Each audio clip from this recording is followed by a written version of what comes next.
Hello everyone, this is Apocalypsis and this is my first video in this channel where I'll be covering all kinds of sports like NBA, WNBA, MLB, and some other stuff in there as well. However, the main thing in this channel will likely be Indiana Fever and Caitlin Clark type content.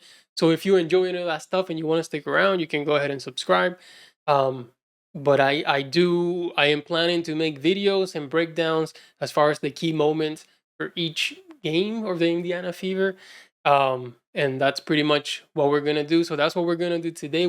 Just gonna break down the Indiana Fever versus Seattle Storm game that happened yesterday. That was a jam-packed game, and a lot of stuff happened. So let's get to it. So during yesterday's game, the Indiana Fever beat the Seattle Storm 92-75 at home. It was an amazing victory. Although the first three quarters, it was kind of, they kept going back and forth, a lot of defense, not many points scored. I really thought, there was no way I thought that the game was going to end up, or that the Fever were going to end up with 92 points. So we had our main players yesterday, of course. Caitlin Clark with 23 points. We already know the stat line, right? 23 points, 9 assists, 5 rebounds, had a steal, 2 blocks. I mean, she filled up the stat sheet. MVP of the game, no question. But we also had Kelsey Mitchell, who had 27 points, 3 steals, 3 assists, 2 rebounds.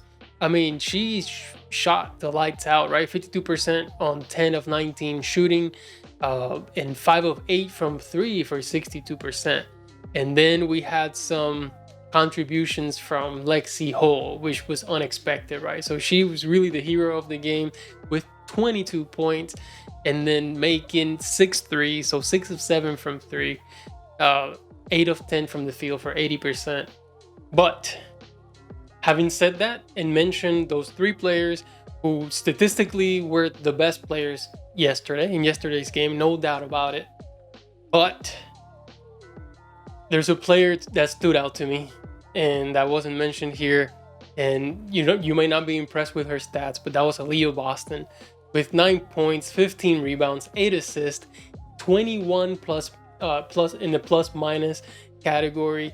I mean, really, the way that she impacted the game, again, this is not necessarily going to be seen in the box score, but it was just sensational stuff from Aaliyah Boston. And she's so unselfish, and not just with the assist, but you can tell that she's doing everything that she can.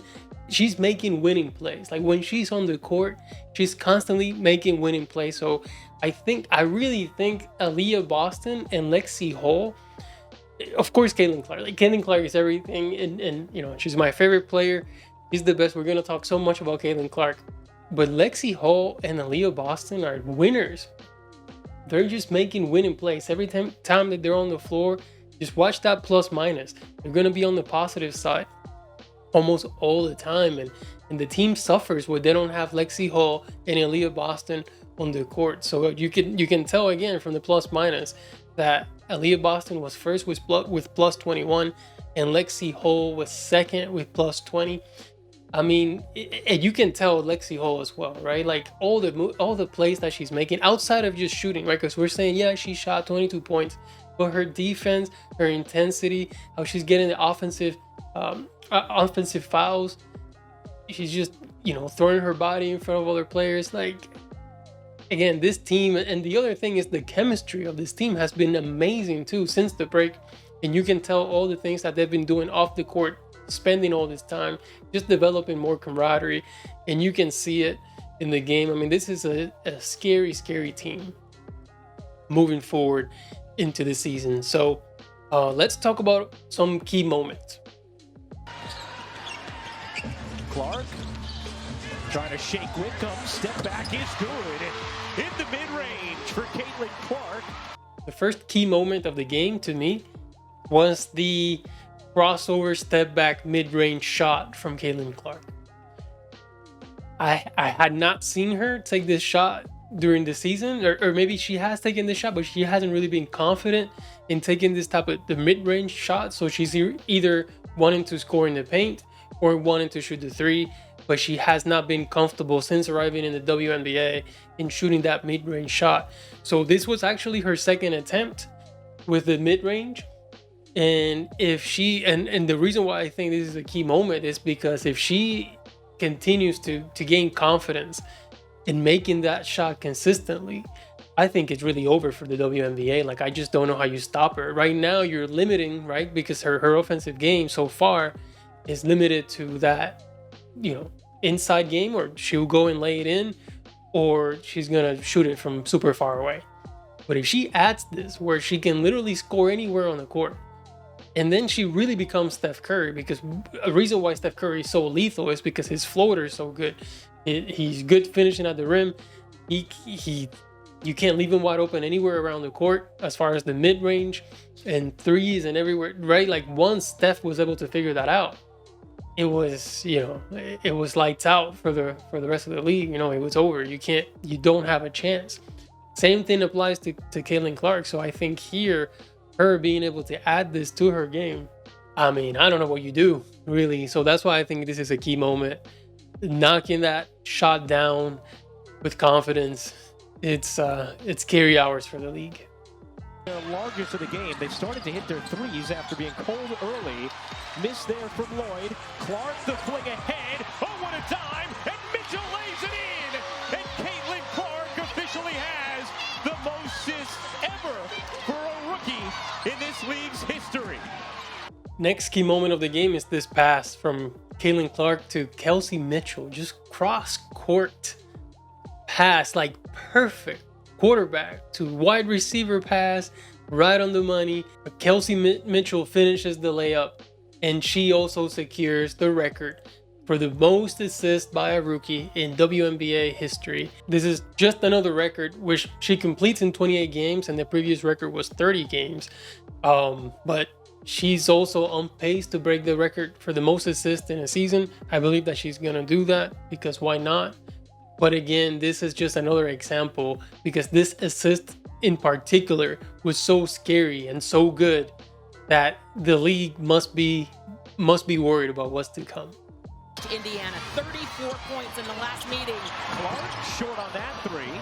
But it is because they've changed defenders. Kelsey Mitchell is the primary defender on Jewel Lloyd. They have switched things up. They are doing a much better job. You see the congestion, making it hard for Jewel to be the impetus or the engine for Seattle today. That is a major improvement from Indiana's defense. The first 3 minutes of this quarter in particular. All right, so here we go. The next key moment. And this is the one where Caitlin Clark gets the technical foul. And you can see from the beginning of this moment here that missing this shot is what caused her to be super frustrated. So you can see here as she misses this three, and then she kind of, just gets upset, visibly upset, throwing somewhat of a tantrum, which I don't know, is endearing, and I can relate to her actions or her antiques on the court, because that was me. I'm not sure about all of you where you were kids and playing Little League or playing in a basketball league, but I was the quiet kid, the shy kid in the back, but if you put me on the basketball court or in the baseball field, I just transformed and became possessed, and I was super competitive, and that was me, right? If I passed to one of my teammates and they missed the layup, I would be super demonstrative about, what are you doing? Freaking make that freaking shot and everything like that. So I can definitely see myself, the competitive me, when it comes to sports, in Caitlin Clark. And I hadn't really seen many players do that still, because I thought maybe that was a Little League thing, but it's cool to see it in her, because you can see that she just transforms, right? The moment that she's no longer wearing the uniform, the longer that she's no longer on the court, and she goes back to the press room and is talking to the media, she turns into a totally different person. So this is she's just in the moment. She's super passionate about the game, about what happens in the game. So this is just what comes out. So here she just slaps the padding on the WNBA logo, and then the refs just give her a technical foul. But what transpires after that, because she disagrees, and a lot of people in social media disagreed, right? We have different people saying, how is this a technical foul? I don't know why that's a technical foul, right? Because she wasn't going off at anyone in particular. Typically, you get a technical foul because you're either, fighting with someone else, or, going off at someone else, or going off at the refs. But this is one where it was just her, right? It's like the equivalent of, I don't know, ejecting a baseball player for breaking their bat as they head back to the dugout. Like, typically you won't get penalized for something like that. So here, I guess the refs felt like she was disrespecting the game, so they gave her a technical foul. But I thought that was unnecessary. But what transpired after that is that she went off, right? After that, she couldn't miss. You can tell that she got even more into the game. She was, I don't know, kind of upset about that whole technical foul. So she was upset about missing, and then she was upset about the technical foul, and she just turned it up and went to another level after that. Here's Mitchell. Over to Clark. Clark on the move. Little runner is good. That is a shot that Ollie talked about that Caitlin was working on over the break. All right, next is another tool that Caitlin Clark has unlocked, and that's the floater. So here we see her essentially just going down the paint. The shot clock is running out. She's just going in, floating it, and I'm telling you, if she can hit that mid-range jumper and this floater and the three and the layup package, you can just start saying, WNBA, I don't know what you're gonna do. I don't know what you're gonna do about stopping Caitlin Clark, because you're not gonna be able to. How do you stop her? So this is just another, in my opinion, key moment, just to continue to watch her develop that floater and develop that mid-range jumper. And assertive to the cup. Lloyd, great feed. Agumake, and that is going to be a charge.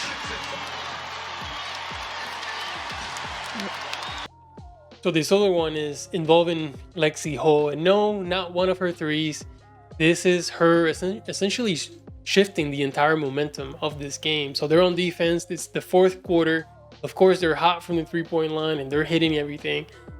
But this is, Seattle has the ball. It's 7 minutes left, and she draws a charge. And this is a huge charge. But again, it's just when you're on the court with someone who's constantly making winning plays, it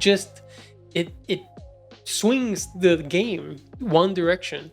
And, a lot of this stuff, yes, is skill, but a lot of this is also mental, right? So one team is gaining confidence while the other team is kind of like, what do we do, right? That's essentially what happens in a basketball game. And these type of plays are the ones that help you say, oh yeah, we got this. We have this player. She's out here hustling, doing everything that she can to give us possession of the basketball again. So, this is an amazing, to me, it was a key moment, because after this, you could tell that the fever just ran away with the game.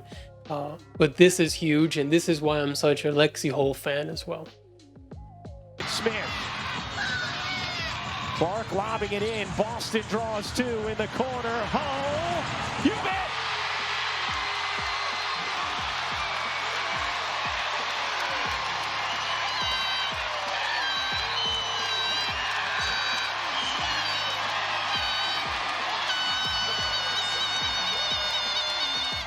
And this was just the reaction, right? This was just Lexie Hull's 6-3 of the game, 5th or 6th 3 of the game. But you can see, just look at Aaliyah Boston's reaction, Kelsey Mitchell's reaction, just everyone on the bench, just everyone going nuts for what Lexie Hull was just doing. At this point, it was just like, yeah, she's on fire. Like, she can't miss. But again, just a display of the chemistry, where the chemistry of this team currently stands. Noelle Quinn and Christy Sides. I'm not sure that's a pleasant conversation over there. Noelle Quinn, I believe, is upset at Christy Sides for not immediately emptying her bench at that last time out. And Noelle Quinn having to be separated from Christy Sides. Remember, at the 1 minute mark, Seattle had called a timeout and emptied their bench. The game was seemingly out of hand, and Christy Sides had left her players in the game until she realized Seattle had taken their starters out. Then she called a timeout and emptied their bench. I think she thought Noelle Quinn was calling the timeout to advance the basketball, and you get so wrapped up in your own huddle, you don't necessarily recognize that the other team has emptied their bench.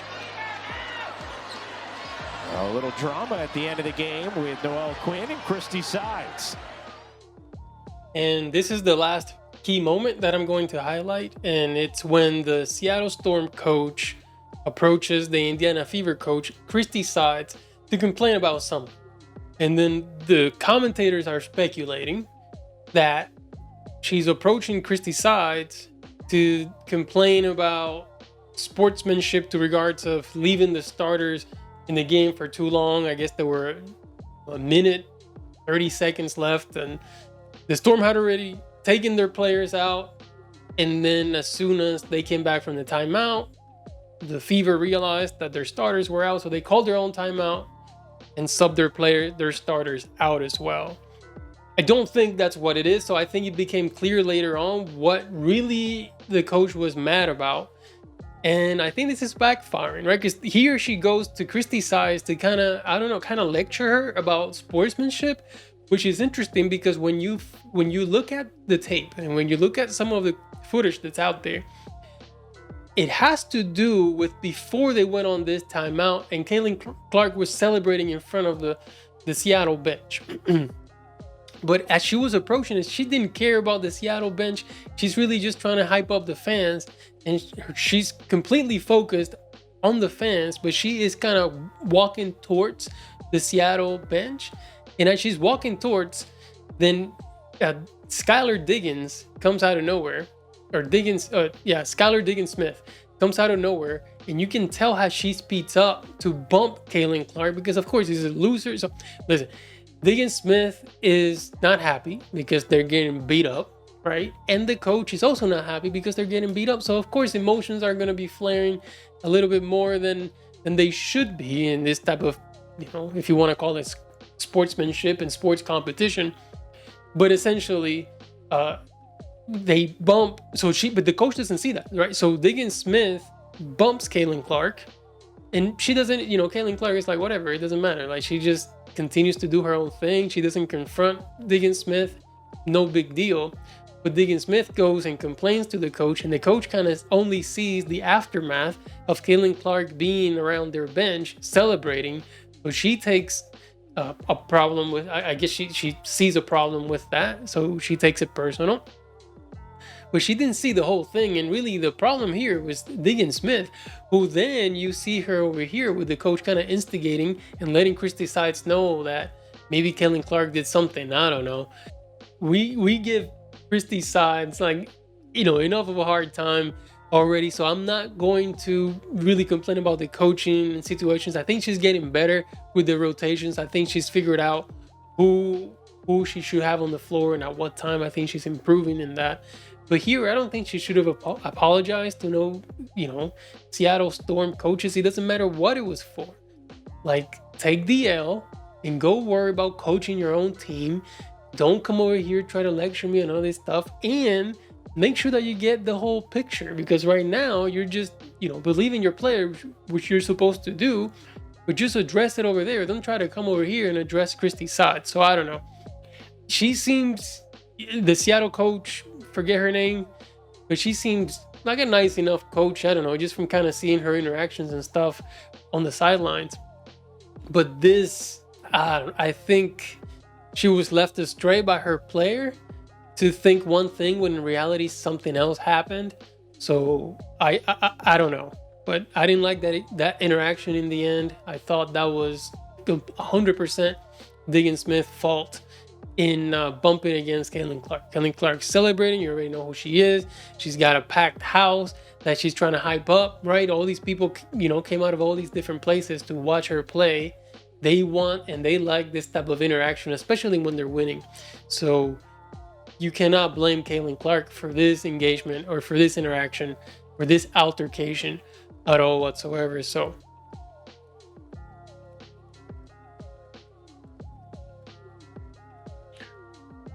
You think that was an accident, Ocho? Hold on. Oh, That is no accident. She sped up.